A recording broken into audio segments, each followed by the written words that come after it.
Morning. Welcome to Bigsound 2014. My name's Michael Crutcher. I'm the President of Q Music.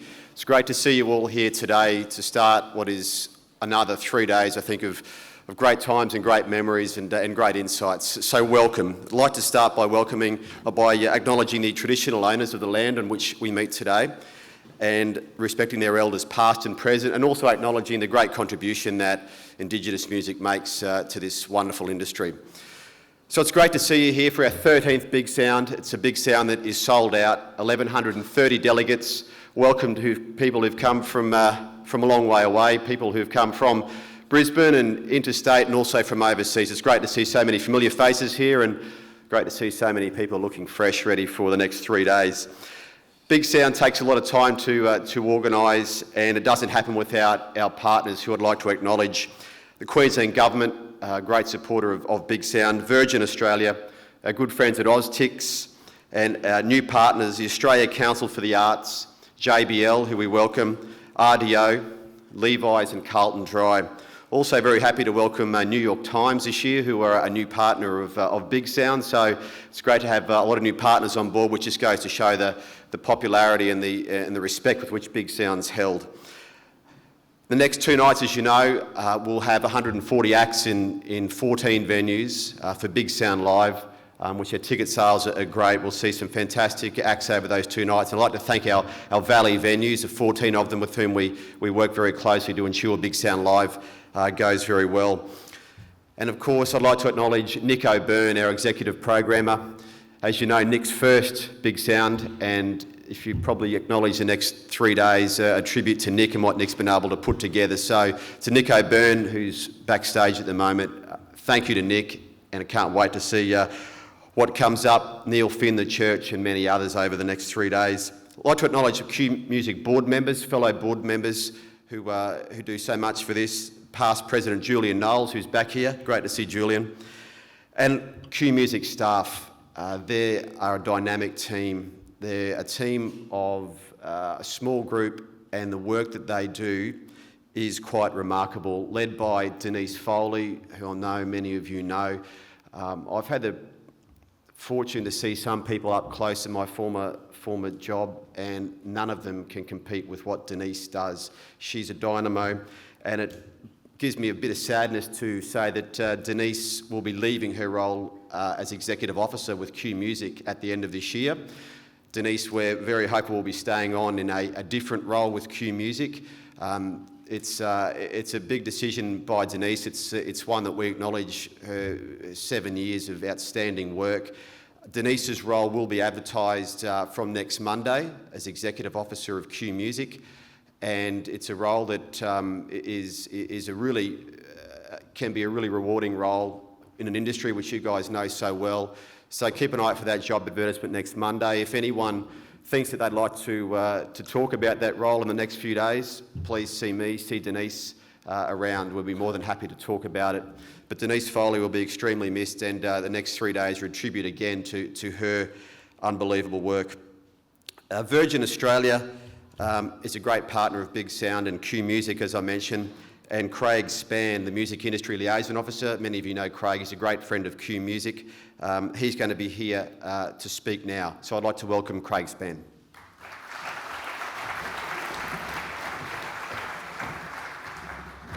Thank you, Michael. Generally, when I say a few words at Bigsound, it's in a slightly more relaxed environment, so excuse me if I refer to some notes.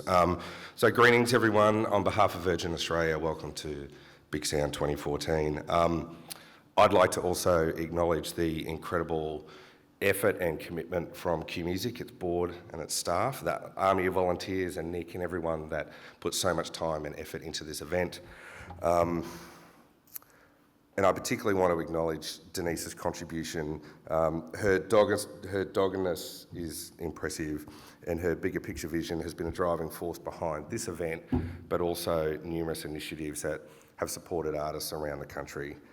Bigsound's grown from a very simple idea to an event that has really international ramifications. It's a gathering of the tribe, and it really shines a light on the depth of talent we have in this country.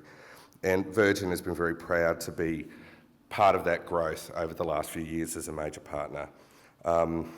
Our connection with this event, though, runs even deeper. Tomorrow night, we'll be joining with Q Music and the Neemas to launch the 6th home compilation of contemporary Aboriginal and Torres Strait Islander artists.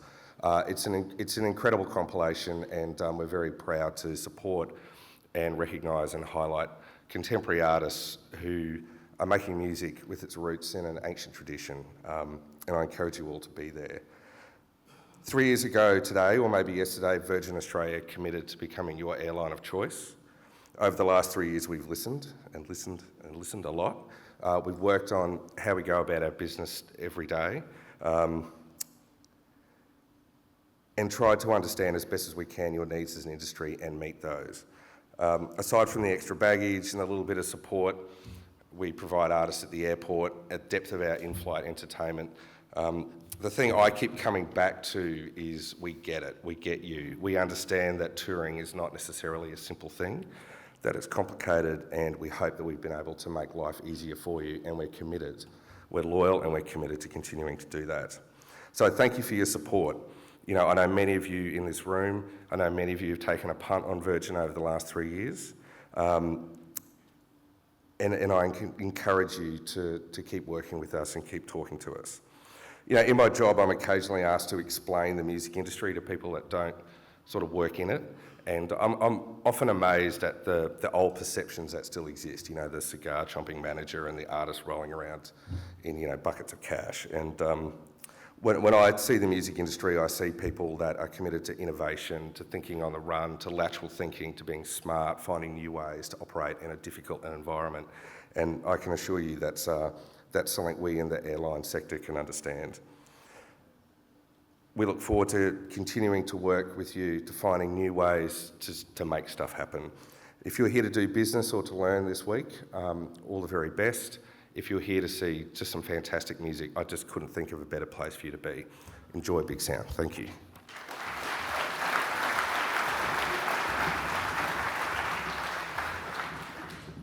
Thank you to Craig. I'd now like to call on the Minister for Science, Information Technology, Innovation and the Arts, Ian Walker, who is here to open Bigsound. That title of Minister for Science, Information Technology, Innovation and the Arts, as Billy Bragg said last year, should be scrapped for Minister for Rock and Roll, because that's certainly the most important role. Ian Walker is a very big supporter of Bigsound, and we welcome him today. Ian Walker.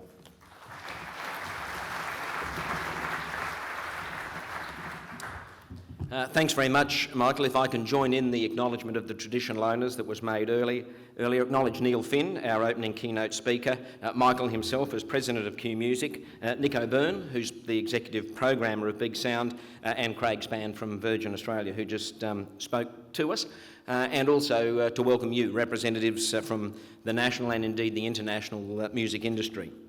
Well, welcome to Bigsound 2014. This is, in fact, a very important event for Queensland and for the arts scene in Queensland. It's 13 years old this year, and it's great to see that the event continues to build its role as a hub for what's new and trending in the contemporary music industry, not only locally, but internationally and globally. It's unfortunate that for the second time this event is scheduled in a parliamentary sitting week, so unfortunately for me it's sort of drop in and drop out, but I'll be able to sit in and listen to Neil's presentation, which I'm very interested to hear before I have to head back to George Street. Each year, Bigsound draws a vibrant collection of industry experts, of buyers and musicians, and creates an environment for new music discovery. It's the must-attend event for the industry, and this year's full conference program tickets have sold out, so that's a great sign as well. Last year, 60% of the 1,000 delegates at Bigsound were from outside of Queensland. There's a lot to talk about, 37 topics and sessions, 154 speakers, including 54 international speakers. Sessions are going to see some new ideas and innovations discussed as the industry comes together to bring new ideas and innovative ways of looking at how the business works. We all know that in this game content is king, and at the core is great music, and you're guaranteed to hear a lot of it over the coming days. This year there's going to be even more live music, with the number of showcase artists increased from 120 to 140. there are really big names: Neil Finn, The Church, alongside Australian favourites Ash Grunwald, Thelma Plum, Carles Williams, Harmony James, and our own Billy Thorpe Scholarship winner and culture champion, Queensland culture champion, Jeremy Neal. There are also some rising stars of tomorrow, and they'll be performing in Bigsound, and that could be their chance to grab the spotlight and to get the gig of a lifetime. The government supports Bigsound through Arts Queensland, which in turn invests in Q Music to deliver this event. Now, Q Music is a key connector for the music industry. Over 6,000 people, both emerging and professional artists, received support from Q Music in 2013. You've picked, of course, the right time to come to Brisbane. Not only is Q Music happening this week, but the Brisbane Festival is happening this week. And so I hope that you can squeeze in, amongst all the things you've got to do here, a trip to the various things that are happening in the Brisbane Festival. Over at South Bank, at Redcliffe Place in the city, up at QUT, Kelvin Grove campus, there are a stack of music, dance, and other events. The Spiegel tent is particularly good. If you get the chance, it goes to late at night, so that's a great place to go and see some different acts and some good music as well.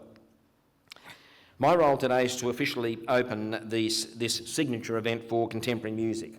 And this event has been very important for me. It's given me my two best chances in politics to stand next to famous people. So last year it was Billy Bragg, this year it's Neil Finn. And it's great to welcome Neil, who's going to take part in a Q&A session. For me, being of the age I am, I first met Neil through Countdown, not physically, but through the wonders of television. And his role in contemporary music has been long and important. And it's great to see that he is able to join us today. He has helped create the soundtrack for many of our lives. His solo career, his many musical collaborations, his time in Split Enz and Crowded House, Neil's defined a generation of musical magic. So here is Neil Finn, an interviewer fee B squared, to kick off Bigsound's 2014 conference program. Thanks very much.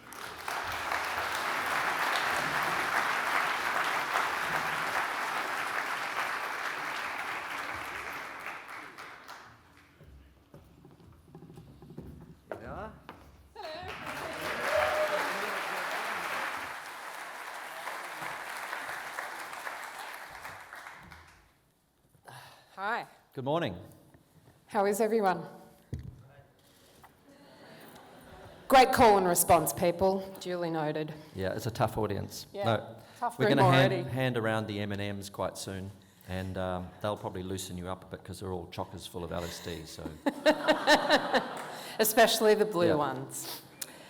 The youngest of 4 children born to Dick and Mary, that's right. Neil Mullane Finn, OBE, we'll talk about that later, was born in Te Awamutu, New Zealand, even though there were times, many times, we tried to claim him as our own. You may know him from such bands as After Hours, Yeah. the Pyjama Club, the Finn Brothers, the Mullanes, or maybe even Split Enz and Crowded House. You might also have heard some of his solo work on albums Try Whistling This, 1-0, and also his most recent offering, Dizzy Heights. Thanks for hanging out with us this morning, Neil. It's a pleasure. Thanks for coming up from Melbourne to do this. Oh, yeah. Fee. I haven't dressed well. 29 degrees, what the hell?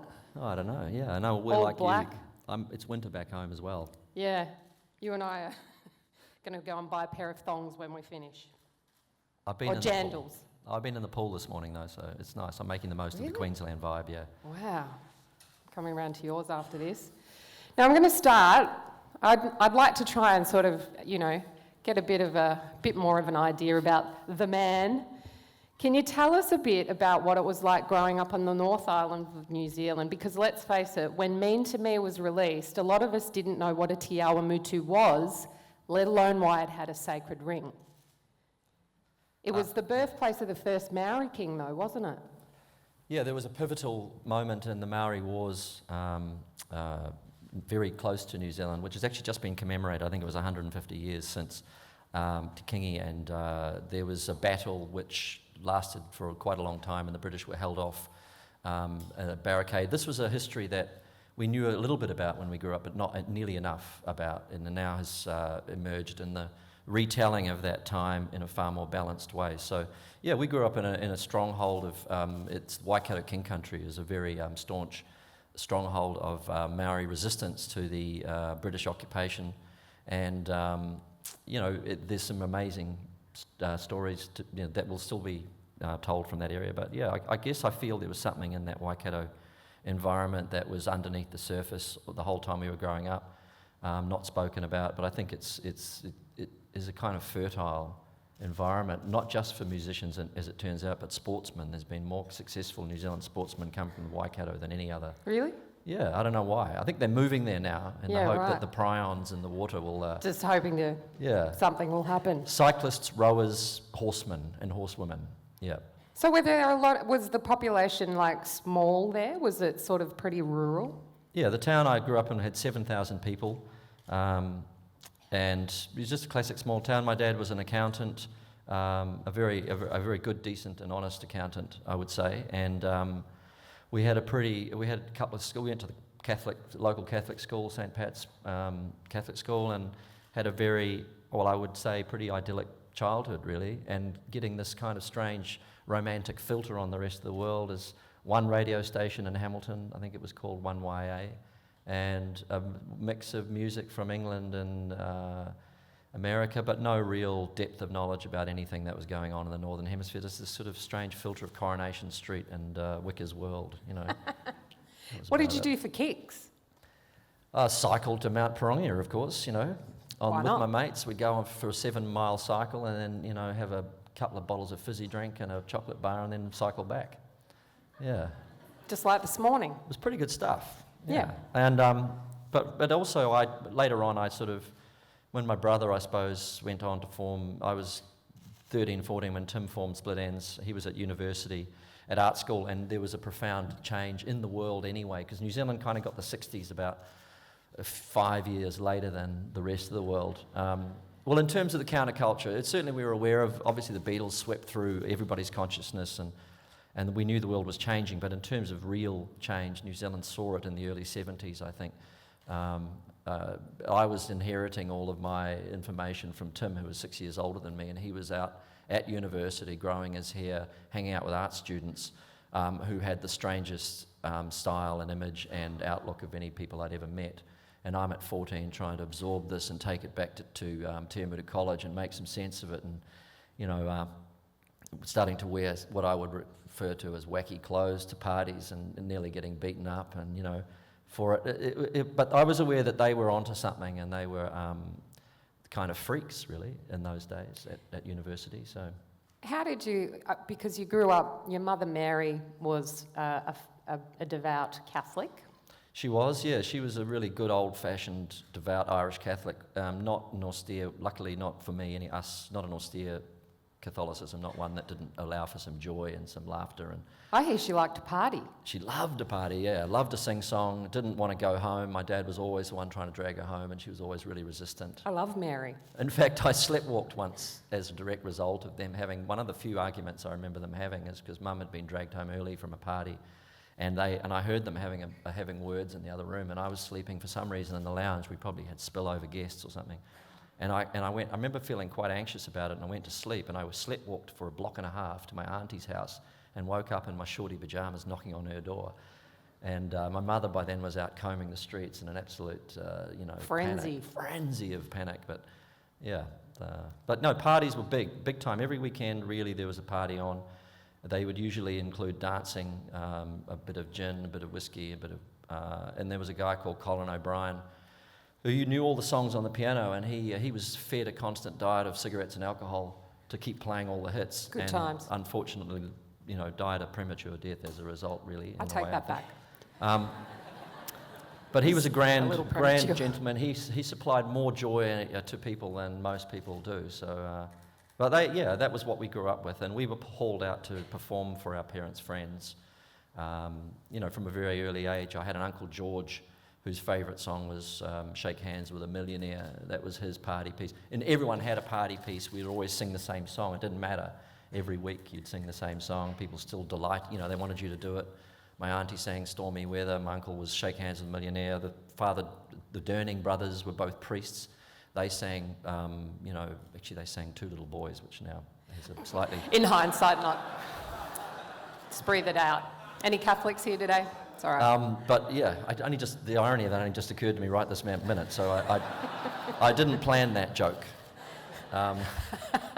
But yeah, it was an innocent time, and it felt like it. And we would get away with, you became aware at that time that you get away with a lot. When music and the drinks were flowing and the music was flying, you'd get, kids would be allowed to get away with a lot. You'd be raiding the fridge and stealing things. Yeah, because the parents were busy. They didn't, yeah, and then you'd get hauled out, you do your one song. We used to sing, Tim and I were asked to sing a motorcycle genre song called Terry, and I've told this story before, so I hope I'm not repeating myself, but I don't know why, but it was, one of those, I don't know if people know that song, but it was one of those, leader of the pack type songs, and I was 4 years old. Do you want to hum a few bars?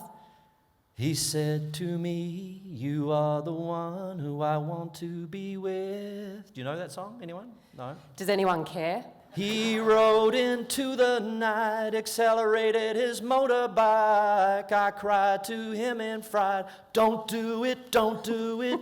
Yeah, that's how it went. Yeah. Yeah, that was a pivotal I'm heading influence. straight to iTunes after the show for that one. Yeah, and the strange songs become popular in New Zealand. There's another song called 10 Guitars, which was the B-side of an Engelbert Humperdinck song, Please Release Me. Wow. Which is probably the most famous song in New Zealand, or certainly was until maybe the last 10 years or something. Yeah, until you might have, had some songs out of something.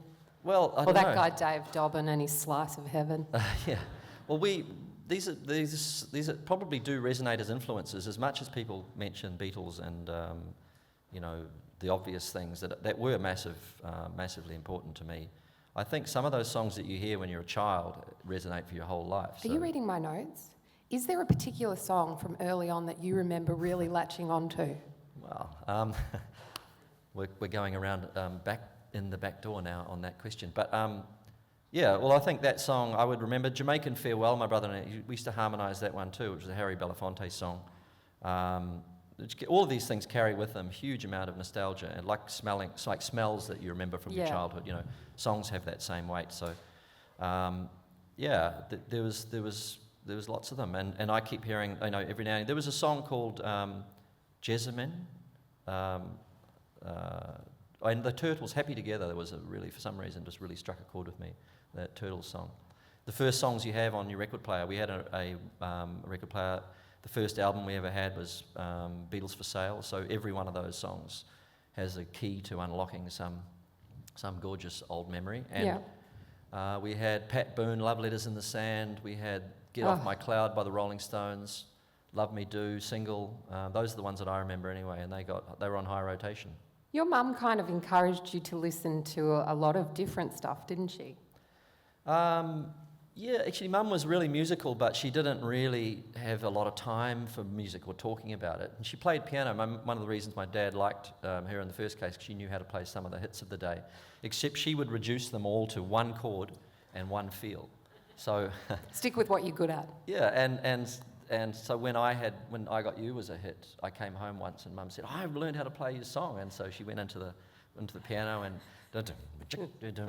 well, I don't know why and it became a swing song immediately, and she never changed one chord. Why would you? It was you? all on the same chord. So with those days, they're obviously your earliest memories as well of performing. Do you remember how it felt like when you got up in front of people and that sort of what you got from performing for other people?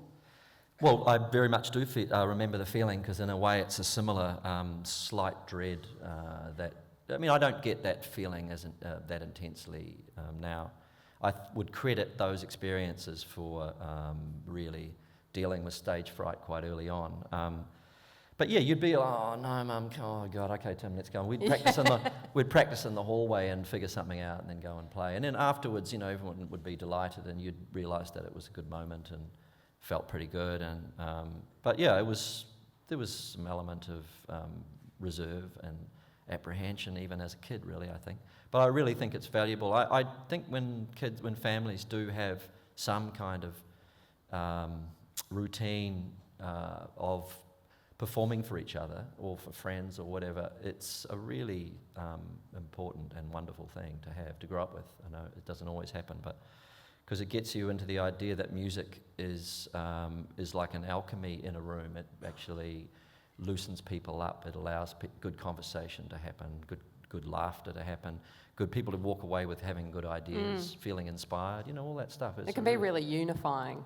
Totally, yeah. It's really, as time goes on, remains, in my mind, almost the single most important way for bringing people together. And I don't know that you can look at it in concrete terms and say, this good thing happened because of that performance or that thing. But I know I walk out of great performances thinking, God, I'm gonna ring that guy I've been thinking about for the last 2 weeks and tell him I'm sorry that happened. I have good thoughts. I have better thoughts. So I believe in that. Yeah. Your dad, what was his? Did he have much of an influence over anything you were doing musically? Wasn't he tone deaf? He was, tone deaf, but he's got the most gorgeous tone in his voice of anyone I know. That's fortunate. So we'd go to church and he would sing the hymns next to him and he would be all on one note, like, Our Father who art in heaven, but with this gorgeous syrupy honey tone, and he only ever sings in the shower, and he has said that he would do that if we had a shower for him on stage. So he's 92 now, so Can we make that happen? Yeah, we might have. He's been on stage with us on Skype recently in the box, as we call it now. Dad's in the box tonight, ladies and gentlemen.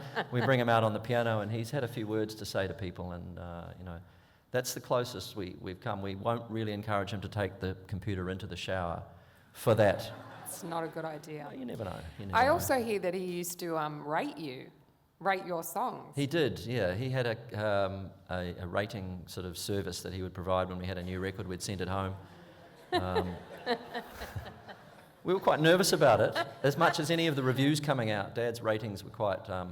he was pretty kind. Nothing got below 7, but if you got a 7 for a song, you knew he hadn't got it at all. Well, it's like Probably thought you pitchfork. should have left it off the record. Yeah. But in a number of 11s on most occasions, there'd be 3 or 4 11s out of 10. So, but it was an important part of the ritual every time a record came out. He doesn't rate them anymore. I'm a little worried about that, actually. But do you think he's just had his, it's done its dash? yeah, it's just I think he's got too many things. You think He's a he should man be who all right? He's a man who keeps piles, and I think it's a key for him, and this is my theory, probably has no basis in neuroscience, but is that he's as sharp as a tack, and I think one of the things he's done in his house is he's got these piles of notes, which are very mysterious to the rest of it. We don't know what, if we picked up a pile and went through them, we wouldn't have a clue what they were. But he'd know. But they're little memory aids for him, and whenever the cleaner comes, here's a cleaner that comes every Wednesday, and he cleans his piles away, he puts them away so she can clean, and then he puts them back when she leaves. Right. So it's a really quite a weird, curious thing. I like that meticulousness. Yeah, but then if I ask him about something, he'll go, and it might not happen straight away, but he'll go and find the appropriate note that he's made to himself 10 years ago, and he'll have the information. So he's like his house is like a little computer, Yeah, right. He's got files everywhere, and my mum used to try and get him to trash some of his piles, but he'd go through and he'd throw 2 pieces out.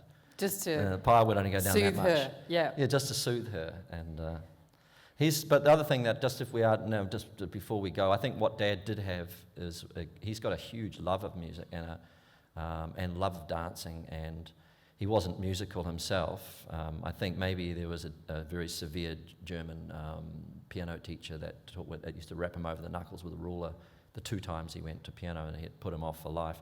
But he loves music, he's passionate about it. His favourite musician is Bunny Berrigan, and his favourite song is that song that Ray Charles wrote called "You Don't Know Me," which is kind of a clue to the sort of slight sort of yearning melancholy that sometimes creeps over him after a couple of whiskies, Yeah. But he passed that on. We'd hear him next door when we'd come home from school. He'd have just come home from work, and he'd be in the room listening to his jazz records, and you'd hear him. He'd have a whiskey in one hand, and he'd be stamping the floor with his own and go, "Go, Joe, go!" You hear him clapping, and really, Love it. really getting into it. So, yeah, I'm pretty blessed. We were blessed to have people who loved music. Yeah. Well, you don't. I always appreciate somebody who may not be the best dancer, but they're into it. They He just was give a it good their dancer. all. Oh, but yeah, no, I know. You're talking about me. not being a very good dancer. If you want to talk about it. The one thing I've actually would be tempted to do now at this late stage is to learn how to dance properly. So you just never know, you know. Somebody tweeted me this morning and said they had a dream last night that I was on Dancing with the Stars. So I took that as a sign. I can't even imagine. I don't want to think about You don't want me? Oh, really? No, I don't want to think about you thought? right now in Lycra. It's creepy. Bedazzled Lycra. Well, I wasn't going to go Lycra, but now you've said that. There is a They perverse... all go Lycra. Yeah. When Tim left home and went to boarding school, did he leave a guitar behind maybe that you might have latched on to? He probably did. Yeah, I can't remember now. Maybe is there an anecdote in that No. I should remember? Was the piano? The piano is in the family home. Yeah, there's a piano. Yeah, which is still there. So is that the first instrument you played, or? Oh, I played guitar and piano around the same time. We were intensely competitive. I can honestly say Tim was a very kind older brother. He didn't beat me up, and he didn't play any weird, dominating mind games with me. In fact, he used to take great pleasure in buoying my friends and I up by telling us how great we were, which is maybe he, years later, after having thought about things way too much, thought maybe that was his way of trying to... Oh, it's a hate crime. ...of exploit us, but, to get us on side, as it were. He's very good, isn't he? But I don't think so. I think he was just a very encouraging brother, and he did leave me instruments and he encouraged me to play. But I was also really competitive. He learned how to play Lara's theme from Dr. Zhivago on the piano, and I was... when he was about 12 and I was only 7, and that's what got me playing piano. Right. I figured that out on piano and realised that I could do it, and so then on whatever he would do, I would try and do. But better. Yeah. Yeah. Okay. I would try. But I would think put that in the realms of good competition. When did you first start writing songs? I wrote a melody to a Donovan... we had a Donovan record. I think it was the second record I ever got was a Donovan record. The first one was Let It Be. And on the back cover there was a little poem that he'd written, and I wrote words to that. It was called Precious Little, but I'm not going to sing that one for you. What a party pooper. I may have done it somewhere in a drunk moment, but... Really? Yeah, it doesn't stand up that well. Have some of those blue M&Ms. Yeah. See what happens. I've had a few. I'm just starting to come on now, I think. Anyone? Open up. Actually, there's probably a microphone under there. Mind you, they wouldn't record Yeah. This is nothing secret There's a about camera in there. All right. You've also said that seeing Tim play with Split Enz for the first time had a lasting impression on you. So was that sort of like that moment where you went, I really would like to do that. That's what I want to do. Well, I definitely already decided that's what I wanted to do anyway when I was about 12. But that was the sealed the deal completely. But actually, what was also really pivotal for me was the first time I heard Tim sent back we had a reel-to-reel tape recorder at home for some reason, and Tim sent home a recording on reel-to-reel tape of when he was at school of him singing about 3 Bee Gees songs and a couple of Beatles songs with Mike Chun, who went on to form Split Enz with him. And I was just completely blown away to hear him being recorded, because his voice sounded great. It came out of nowhere. I had no idea that we could sound great on tape, Right. or he could, in this case. So that was a really pivotal moment. And similarly, when his first single came home with the Split Enz single, that was For You and Split Enz, the songs, I played that for a day non-stop, and just blew my mind. And yeah, seeing him play, it was at a little folk club in Auckland, and they were a 5-piece, a very, very strange 5-piece folk band, essentially, with violin, flute, acoustics, and they kind of dressed up a little bit glam and a bit art school, and I had no preparation for it whatsoever, other than knowing that Tim was looking a little freaky these days, and Mum was starting to worry about him. But then they were on stage, and they're these incredible songs, and really odd sound that I'd never heard before. So I'd have to feel pretty lucky to have that kind of thing suddenly turn up in my family when I was 13 years old, in one of the most conservative small towns in New Zealand, one of the most conservative small countries in the world. Yeah. Suddenly here was this very strange and wondrous thing happening in my life. So yeah, I was transfixed and transformed transported all of the trans. All of Well, not transgender, but that would, that's That's- still a that's possibility later. after Dancing with the Stars. that's right, and bedazzling. Yeah. Well, it was 1976, I think, when you formed After Hours, Yeah. and It's I was funny to think I formed After Hours. It was like yeah. 2 gigs and 4 rehearsals, I think, yeah. Well, We did. We had a good run, though. It was fun, yeah, while it lasted. I had to listen to the demo version of Platform 3 recently, which was pretty cute and nice to hear your voice and how it's changed over the years as well, which is I think is really really great for people up and coming to have a listen to those things, to sort of see how things do shift and change. Yeah, well, there is an earlier recording, which I'm not sure if is out there in the public forum, but I will make it so at some point, of me singing it when I was 13 with the McCarty brothers. We did a 3-part harmony version of Carolina on My Mind. Yep. And there's a real readiness to the way I used to sing then, which I think I put down to some kind of folk music influence, I think, because I was going to folk club in Te Awamutu at that time. It was the only place you could play music. And I learnt really by accident. My idea of folk was like James Taylor and Neil Young and Cat Stevens, and I did learn about traditional English folk music, which I'm really glad I know about, and people like Sandy Denny, who remained a lifelong favourite singer. But there's a readiness to the way and a strength of delivery to the way that music is, which I also, there in early Split Enz you can hear it, and they were very influenced at the time by the band Lindisfarne, who Right. had a couple, along with the Beatles and other things. They had a couple of very beautiful songs, one called Lady Eleanor and one called Meet Me on the Corner. And their delivery, if you listen to it now, you can hear early Split Enz quite clearly in Yep. that. So I was catching up on all of that as I was 13 or 14, and it was definitely having an influence on me as well. Yeah. You, well, I might be wrong, but the version of Platform 3 I heard Yeah. was recorded, and the day after you flew out to London to join Split Enz. I think you're right, yeah. Well, we had a small but glorious career as After Hours. We did one gig at the and got a really good review. I remember the review, almost every word. Oh, really? Go. Well, I won't want to repeat it now. But yeah, because it was the first review I'd ever had. Come on, give us a little bit of what was said in No, that. I can't remember it. No, I can't remember Right. it. But I did for a while. I just remembered it being good, and the slightly warm glow I took away with me. And there was a guy, I remember the guy's name that wrote it, Frank Stark, his name was, whose mother was the most famous subject of a nude painting in New Zealand. Yeah, this is just trivia, really. Nothing to do with today's. Write that You down. knew There'll you be were coming questions for an later. important reason today, didn't Yeah. you? Starkers. She was Starkers, yeah. I hadn't put that together. Very good. So, and it was a really fun gig. We had a few songs, one called Saint Teresa. I was playing at the time with Buster, a guy who then became Buster Stiggs. His name was Mark Huff at the time. He was the drummer in the Swingers. There's another little bit of trivia for everybody. It's very incestuous. He was from the same place as Phil Judd, who was the early one of the early writers of Split Enz, and he was following in his footsteps. I was following my brother's footsteps. We were in this kind of predestined group that wrote songs that lasted for 15 minutes because Split Enz were writing songs for 15 minutes. You know. I was unashamedly a devotee and following that adorable. line. But it then was I got Phil the call. Judd that was leaving the band, and you went to join Split Enz. Is that right? That's right. I know we had to break up.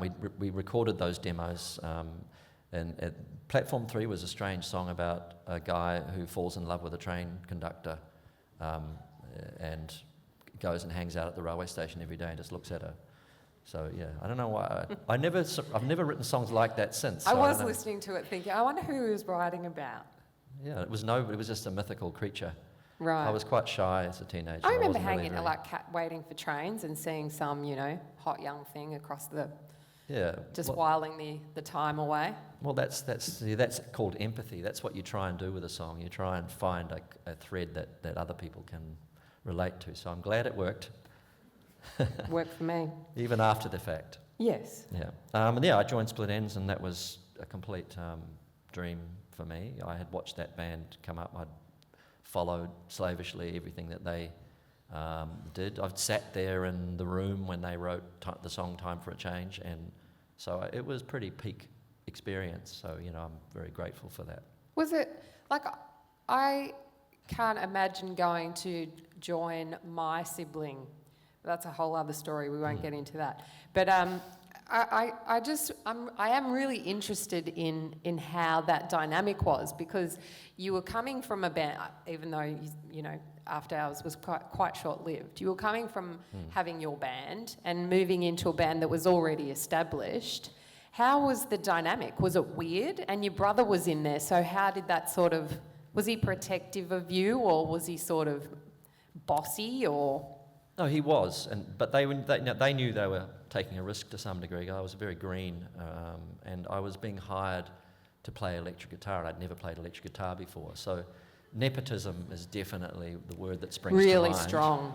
And, I hear that I think Tim has said that he didn't plan it, but perhaps the sound engineer maybe didn't really put you into the mix when you were... I was completely absent from the mix for the first 6 months. You were the Linda McCartney of the band. Yeah. Thankfully, nobody released a tape of me singing solo at that time. Poor Actually, the one thing I Linda, could do let it was go, sing. man. I think they believed in it. It was like I came in as an intern, but I was immediately on stage. Right. That was the difference. I made up for my lack of experience and really pretty ham-fisted guitar player at the time. I was a piano player more than a guitar player, really, at the time, by jumping around like a lunatic and wearing glasses that had no lenses. And my concession to Split Enz's wacky haircuts was having a spike of hair that was like Dennis the Menace. And, I wasn't very skilled at putting makeup on, but man, I really gave it everything, And I was zany. You'd never seen anyone more zany than I was. And... But I was put on the other side of stage from all the real business end of the band, next to bass and drums.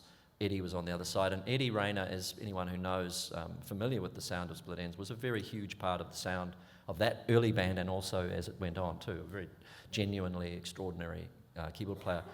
In a way, it was a blessing for him to have a guitar player that they didn't have to feature, because he could just fill up every hole that was available, and he was delighted to do so. I don't think it really had a negative effect on the band's appeal, thankfully, and actually was as a way of learning an instrument, the best possible scenario. I was dropped in the deep end. Yep. And I think within 6 months I started to get the hang of something meaningful as a guitar player. I don't think, even to this day, I don't feel I'm a natural on the instrument, and that the best things I ever do are because I'm actually, in my mind, trying to emulate somebody and getting it completely wrong. Right. Which I would say, if I have any... wisdom or advice to pass on to anybody when they're learning an instrument, beginning to sing, beginning to write, is to not learn slavishly note for note anybody else's work, but just try and conjure it up in your head while you're letting your fingers do what they do, because then the mistakes become your defining feature and give you a point of difference. Thank goodness, Did you ever get the tap on the shoulder about the zany?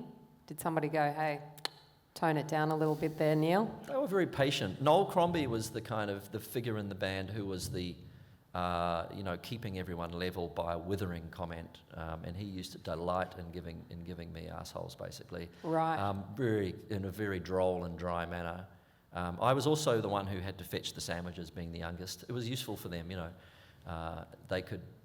But I wouldn't say I was involved in understood the humour. I think the thing with Split Enz was the important thing, and it is part of what every band is you have to enjoy the company of your band for at least the early days, and then for long enough as it goes on, because the humour of bands is what sets bands apart. And our band had a tremendous amount of good humour. We were, and it was a very insular club. And I was able to understand that because I'd watched it. So for them it meant more that I got Split Enz. I understood the ethic and the aesthetic than that I could actually play. Sure. That was secondary, and I learnt pretty quickly. And they knew that I could sing well enough, and they probably had a feeling maybe they knew I could write a few songs as well. So. Well, that's what I was going to say. How was the songwriting process? Again, you were going into that band. How long was it until you were you offering stuff up straight away? Because let's face it, some of the songs that were massive hits for Split Enz, you penned. Well, I came in at a time when the band was, well, it was a joyous time in a way. There are people who would argue, and I possibly even one of them, that there was nothing better than Split Enz at its most extreme.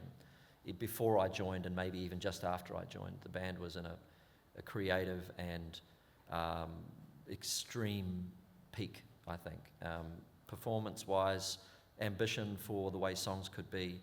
But there was this growing frustration with the fact that we got known as a novelty band almost.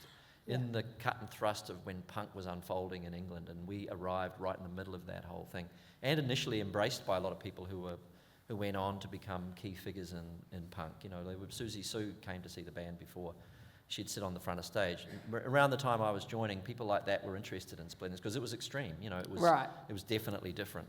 But then we were marginalised as an art band at a certain point, and punk, the lines were drawn. And also there was a social movement going which we had no awareness and knowledge of. You know, we weren't street London kind of working class, anti-Thatcherite type people, and that was a really big underpinning. It may not have been reflected, except for the Clash in many of the songs, but it was definitely, it allowed that movement to gather steam and momentum. And so yeah, we were marginalised at that point, but we were also, I forgot my original point now. This is like a... Do you think that they just do that? I mean, just we wanted to simplify, that's right.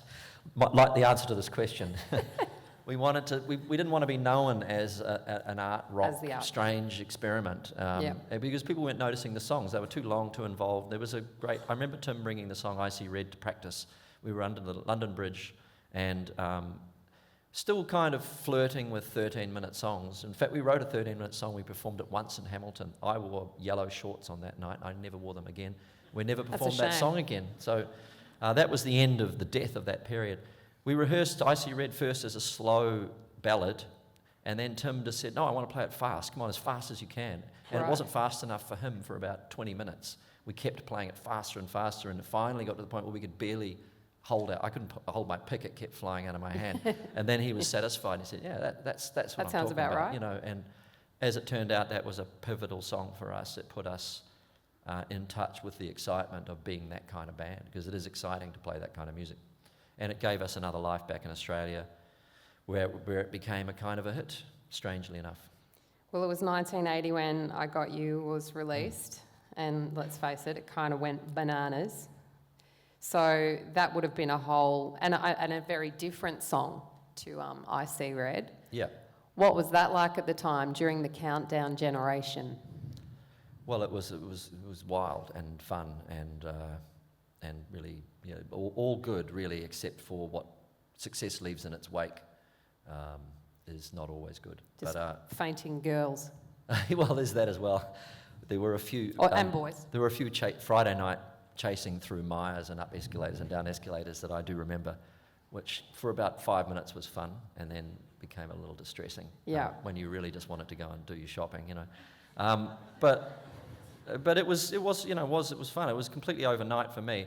The thing is that I was writing, by nature, I was just new to writing, so I was writing pretty simple songs, and it coincided with there being a general desire amongst the band to simplify. Tim was writing simple songs too, comparatively, and we were egging each other on in that department, and the band was really enjoying its newfound sort of the power of a short, powerful, short pop song. Loving it. We were loving that, and people were responding, the shows were getting exciting, and we met David Tickle, who was a producer that had just worked with the Knack and Blondie, doing those big songs with Mike Chapman. He was Mike Chapman's understudy, and he believed in the science of pop record making. You know, right. He stood in the room with Malcolm Green, our drummer, who was really quite random and an unpredictable drummer, and made him play the same pattern from beginning to end by sort of shaking his hand at him really, and kept him saying, don't change the beat, don't change the beat. And it was really the perfect thing for us at the time, and resulted in the album True Colours, which, you know, was a crystallisation of a lot of different threads. When you wrote I Got You in particular, do you have that moment where you kind of go, this is going to be something, or you just have no clue whatsoever? I knew that I liked the verse of that song. I remember where I wrote it, actually. For some reason, I have a pretty clear memory of just about every song I've written that I like, where I was and what just I can remember the moment sort of thing. It is. Where were you?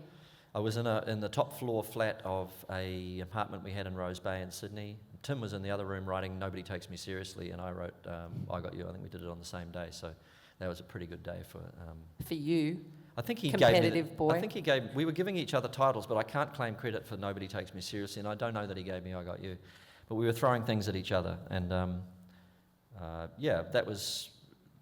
I didn't know at the time. I knew the verse. I thought I really liked the verse. I always thought the chorus was like the chorus you write, thinking it has to be something like that, but it can't be that because that's just too corny.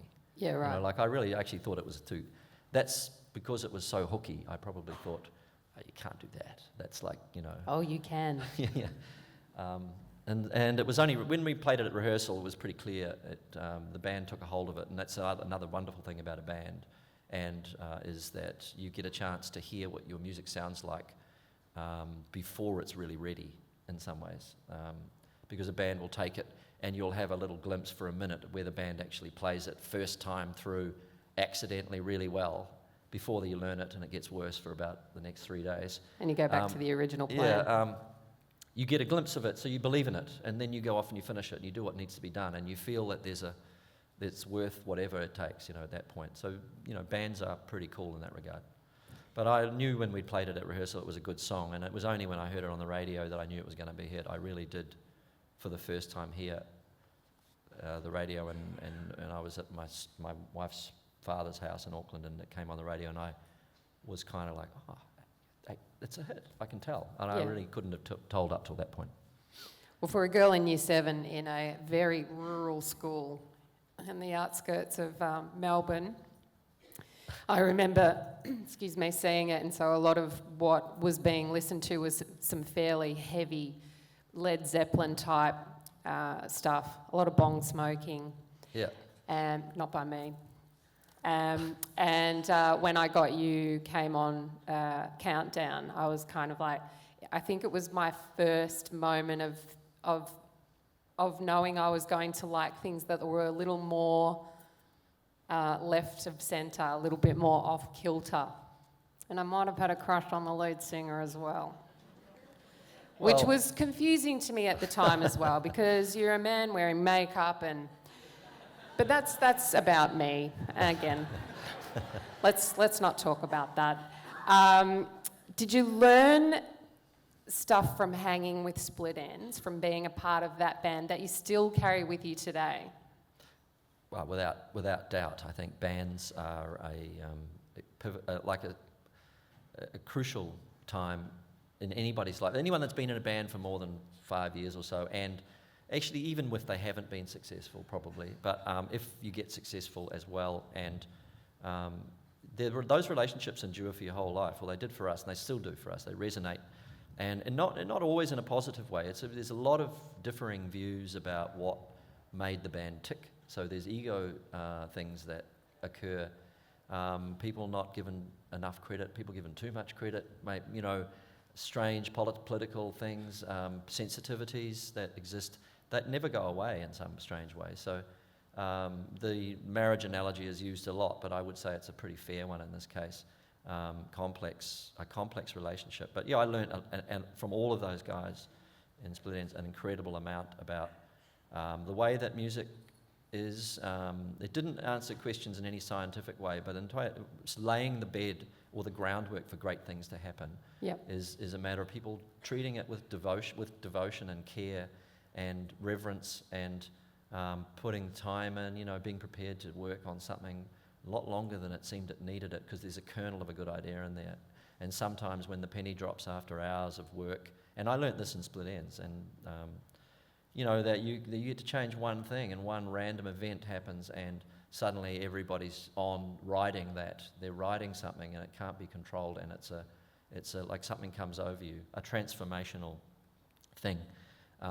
You wouldn't get there if you just walked into a room full of session players. You really just don't get there. I mean, I think maybe in certain circumstances, if you're with the right people, and certainly records have been made where magic is created by strangers in the same room if they're extraordinary players. But most of us don't have that opportunity growing up in a small country or away from the thing of being amongst a production team.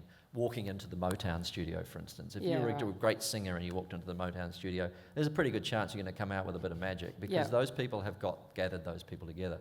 In order for a band to do it, it requires possibly a lot more time, and but there's something about that relationship, that understanding, that creates character, and that you can't get from anything else. And I would also say, when you go and see a band, the great thing about that is that you see the relationship between the people is very important.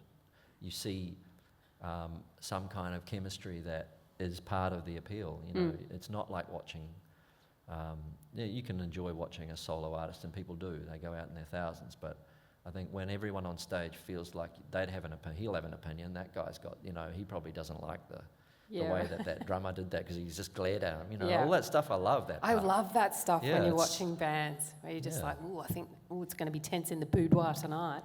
Yeah, exactly. The boudoir. I live for that. I mean, there's bands like, that American band, the what are they called? Named after that massacre in Africa. Narrow it down. American band. Anyone? Brian Jones, yeah. Isn't that a terrible reference So point good. to say? Yeah, named after that massacre Yeah. in Africa. Anyway, yeah, they almost made a career out of being that kind of band, didn't they? So, Yeah, quite a you few. go along partly hoping that they're going to have a big fight on stage or something. So. Quite a few that have made, that have been more interesting because of it. Yeah. Hello, Metallica. I know the way people get it wrong too, and the way this element of struggle is always an appealing thing. And I did some homework for this last night, this whole thing, by catching up on popular culture, which... Foam finger. I keep doing this to Neil. I want him to adopt a foam finger and a pole. The foam for his finger, next yeah. gig. Oh, Noel Crombie was doing that in the 80s. man. Yeah. Yeah, except he made it out of plastic. There was no such thing as foam back then. Oh, Crombie. I just wanted to figure out what was going on. So I thought maybe if I'm coming to a music conference, I should know what. And I realised that, and actually I must say, that some of it's pretty damn impressive. From a production point of view, I'm kind of in awe of some of the things they put together. But it's so bolted together. That's the thing that gets you. It's just like everything is just slapped together. It's like a transformer.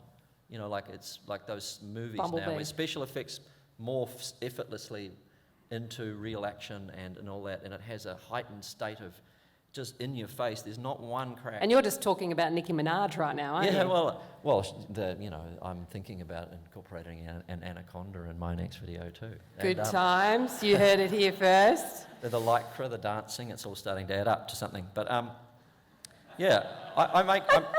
it's a contrary thing watching it, I must say, because I can get into it, but it is impressive in it. But it is also the thing that I don't think it has is the element of struggle isn't evident in it. And I love the element of struggle. I love a few warts and I know within myself that I have a tendency to polish too much, and I have done that in the past on records, and I don't like that about myself. And I made up my mind early on, and I had an unreasonable dislike of Steely Dan. I don't know why, because I'm like that about REO Speedwagon and Toto I know that there's a lot of and things. Pet Shop Boys. There we go. We're allowed to have our unreasonable dislikes. There's something in it. But I think maybe what it was that at the time when they came out with Ricky Don't Lose That Number and all that stuff, I thought, that is music that's been scrubbed up so much. I hope I never scrub up things that much. Right. And so maybe it's my little barrier beyond which I don't want to venture, So I think maybe that's the only thing that I would say about that music, and it is that I didn't hear much element of struggle. It's all really impressive and comes at you like. And I can understand why kids like jumping around to it. It's really immediate and likable and full of joy, a lot of it. It's extremely morally worrying, but we were talking especially when about it's how with confused we were by some of these images and things, just to start off, the misogynistic lyrics of some songs, but you just there's an undeniable fat beat there that you just want to hook into. Yeah. It's confusing times. That is confusing times, and there's a feminist backdrop been added to a lot of it. Yeah. Because Miley Cyrus is a feminist, as she says, and I can hear the... I mean, it's I'm confusing. all for the feminisation of the world. I think it's long overdue that there is a true equality between the sexes, but I do love I'm this just guy. not sure that those people are ambassadors for the kind of feminism that's going to resonate for a 13-year-old girl. So, you know, We haven't even spoken about Crowded House yet. Those Yeah. guys. because it puts, it's Crowded House, let's get off that now, yeah. Sorry. No, I loved that Well, conversation. It's a very interesting time, that's for sure. Crowded House, yeah. Well, bands have an arc. Some bands have a very long arc, and I'm kind of in awe of some bands that can manage to keep going and create great work. It's very rare. How do you do that? Like, you've been in the industry for a long time. I'm not going to use the word legend or stalwart. But, you know, how do you keep things fresh? The struggle, you know, there's an element of struggle every time you go to make a new record or whatever, and there's default settings in your brain, and there's the difficult path of trying to break those down and force yourself to try and do better work, and knowing that it's a trade-off between that feeling of knowing you're cosmically insignificant and feeling like this is the most important thing in the world that anybody could possibly do, and the world needs to hear this. So you kind of have to have both of those things going at once, I think, to get going. I think Tom Waits said once, like, you know, he has days where he's just like, why couldn't I have just been somebody who helped people, like, and saved their life, like a doctor, something with purpose? Yeah, well, that's the same. He's talking about the same dilemma in a Yeah. way, because it doesn't seem overly. On days where you've got not a musical bone in your body, it feels like a really kind of pathetic thing to be trying to do, because there's so many other people doing it well, and you go, well, why me? Why would I need to? But then when you get this good idea suddenly pop out of hours of struggle, then you go, it so feels worth it, you know, and it feels worth it to chase it to the end of the earth if necessary. And then years later you do get the odd moment of genuine satisfaction of you know, somebody saying that a song was important to them in a really difficult part of their lives, and you go, well, you know, that's case closed, that song did its job, thank you. Yep. There's also great joy in the moment when a song emerges, and for me anyway, when I'm at the end of a night and I'm playing it back to myself, as I do repeatedly, if I've got a good little demo going, and it's, you know, no one else in the world's ever heard it, and there's that little private moment between you and this thing that now is a living thing. Breathing you know, thing. It has its own, it's a mysterious character and personality it's got, and you don't know where it came from exactly, so. I remember love seeing that. you at Meredith Music Festival, and I still am yet to find somebody who goes, Neil Young, yeah, I don't like, Neil Finn, I don't like that guy.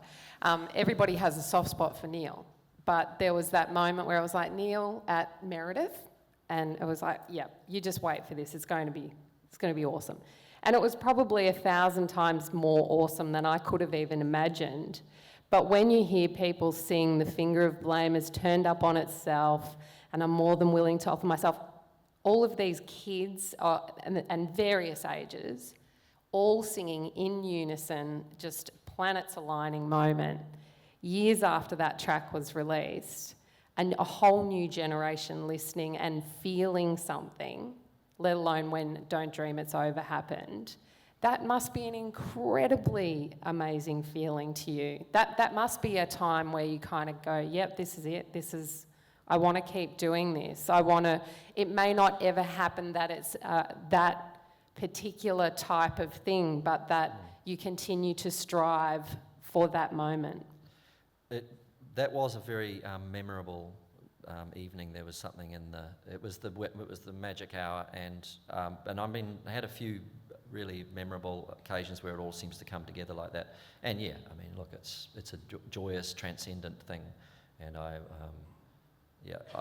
would say that I live for that possibility when I'm on the road, and it doesn't happen every night, but there's moments. You know, I would like to think there's moments every night where there's similar feelings, but you can't get those, you know, coming together of all those different factors very often.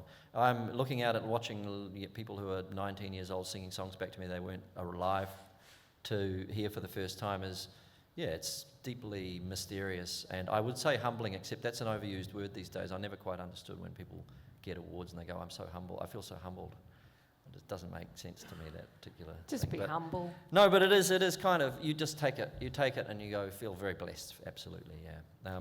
And it is part of what you don't really want to be thinking about that when you're writing a song. But I think the moment where you realise you've got empathy in your song is a great moment, and there's like where you've got some feeling that you made yourself feel something, and you can sense a hint of the universal in there.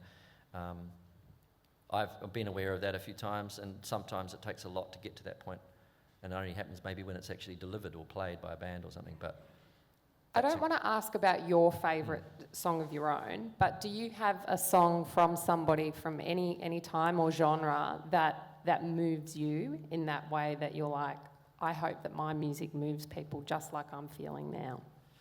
Oh, there's many songs like that. We got into the habit of playing Across the Universe in a few different New Year's Eves as our New Year's Eve song, and that's a song which takes me out into the realms of possibility. And we prepare for New Year's with the song 5 Years, the David Bowie song, which is a really good pre-New Year's song I would just like to throw out there. Although apparently, according to Triple J, people don't know David Bowie's song, so I don't know what. Oh, Triple J, you wacky waxters. And that's all I'm saying about that. You can say that, isn't that great? I to be able can, to come up I here can and say say that. whatever I want. Yeah, because you're a stalwart of Triple A. That's right. Yeah.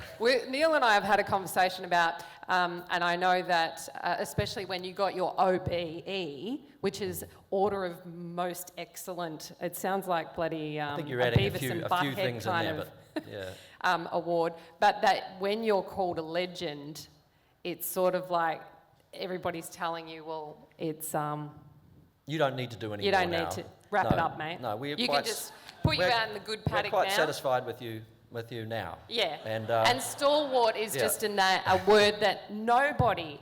I've been called a stalwart before. There's nothing nice about it. Anything with the word wart in, I don't want to be called. No, I can understand that, and I'd love to know the origin of that word. Actually, there must be some reason it's a good positive term. Etymology, is that right? And the etymology of that word would be Yes. interesting. If anybody's got, they can find that out immediately.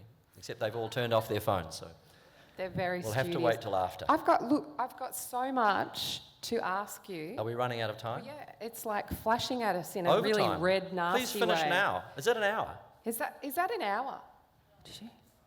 No, just say. Are we? What is the time? Nobody's telling us to get off. Does anyone have the time?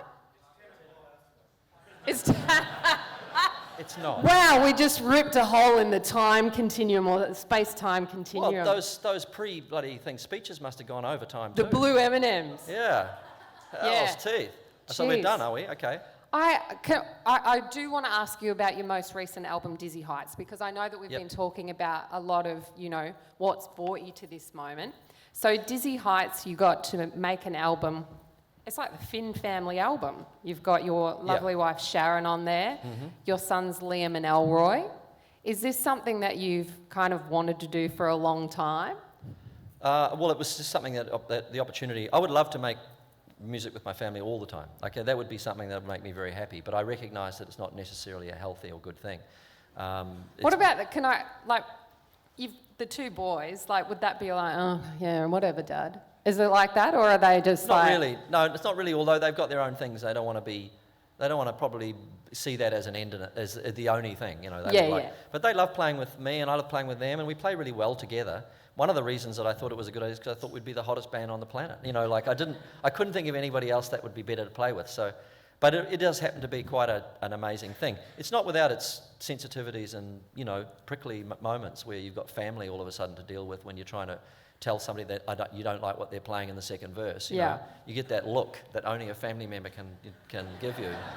Ouch. But I love it. I hope we do more of it. I hope we do it in a more substantial way, that we write together, and I think actually if it was possible, it is possible to imagine that an enlarged Finn family band might be one of the coolest things you could ever see. But that's just brewing. Grandkids? It's brewing as a possible. Well, there's already other generations that are coming forth, and I won't preempt anything. But No. But man, yeah, Tim's kids have got some talent coming out. It's amazing. How is Tim? Tim is really good. I was with him writing a song yesterday, so he's good. So Day before yesterday. you're actually writing, the two of you at the moment, We're for working another together. album?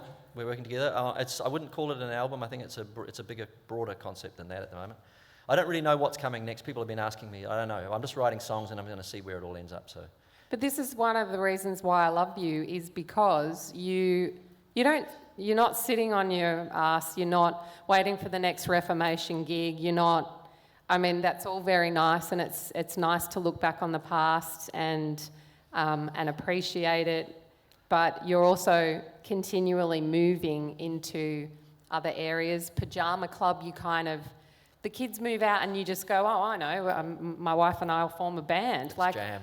You're not a lazy man by any stretch of the imagination. You've got your recording studio as well, yeah, Roundhead Studios. We just work at home. That's what we do. We have a few friends. We go and visit family. I swim when it's summer. I come to a conference here and talk to people. I've never done that before. So, and I've enjoyed talking to you. I might add too, Fee. I think you've asked some great questions. And but yeah, and then I just want to work. I'm just going to go home tomorrow and I'm going to be in my room and I'll keep working on stuff. So, but I mean, it's what else can you do, you know? And if you make a good song, you've done something. You've done something that's worth something, and it goes and resonates and has a life, and it feels good. For people in the audience that might be, you know, the sort of newer musicians, aspiring songwriters, is there sort of something that you could, like, sometimes it's tough, you know, money can be an issue, you know, to keep your creativity going. Have you got any kind of pearl of wisdom that you could throw at them and just encourage them to hang in there? I don't know. I don't have any answers to people that ask me that particularly, because everybody's story is different, and the way I do it is the way I do it, and it might not be right for someone else. And I just like to dream and imagine and play with sounds and chords and notes and words, and then at some point apply the experience that I've got to picking the best ideas and then chasing them as long as it takes, given the endurance. So, you know, inspiration doesn't just come. It does when you're a young person. You get lulled into a sense of, well, I can just go. I can do what I want. I can write this, and, you know, and my friends will help me work on it, and then, you know, I'm going to go and play a gig, and it's all just. But if you want to do it over a long period of time, you just got to submit to everything from, you know, struggle, existential crisis, to skullduggery, to, you know, trickery, to anything that works to bring a song out is worth it in my book. Yeah, but the hours are the most important thing of all. Well, Pajama Club, you just rock up. You actually called it Pajama Club because you just rocked up into the studio in your pajamas and hung out. Well, that was the beginning of. We made a record from the bottom up, from bass, and we made bass and drums feels, and then we wrote songs around them. I'd never done it that way before, so it was very influential in a lot of ways for a different method. We didn't think we were making a record when we started off. We were just making a good racket. Should have called it the Shorty Pajama Club and just written songs about sleepwalking. Yeah, well, I haven't worn shorty pajamas for quite some time, actually. I love the two words shorty pajamas together. It just brings back good memories. Yeah. I do know we are over time, so... Please finish now. Please finish now. So there's so much. I was super nervous, you know, over preparing, and the main issue was really how do you get you and your sort of musical history into a 1 hour session. And I failed, so I apologise for that. You didn't tell me I was gaping. So I didn't know you were gaping. God. I mean, it's one thing to watch Nicki Minaj last night on TV, but really, I'm gaping. I didn't know you were gaping. A friend does not let a friend gape. That's all right. I hope that you've all got something out of today's session, because it's been a really a beautiful treat for me to be able to do this today. I want to thank you, Neil Finn, for your passion, your relentless energy, and your pursuit of musical alchemy. Oh, thank you very much. Thank you for having me, and all you people, get out there and try and figure out the great mystery, because I can't. And maybe if you figure it out, let me know. Hey, the blue M&Ms are on Neil Finn. Thank you. Thank you.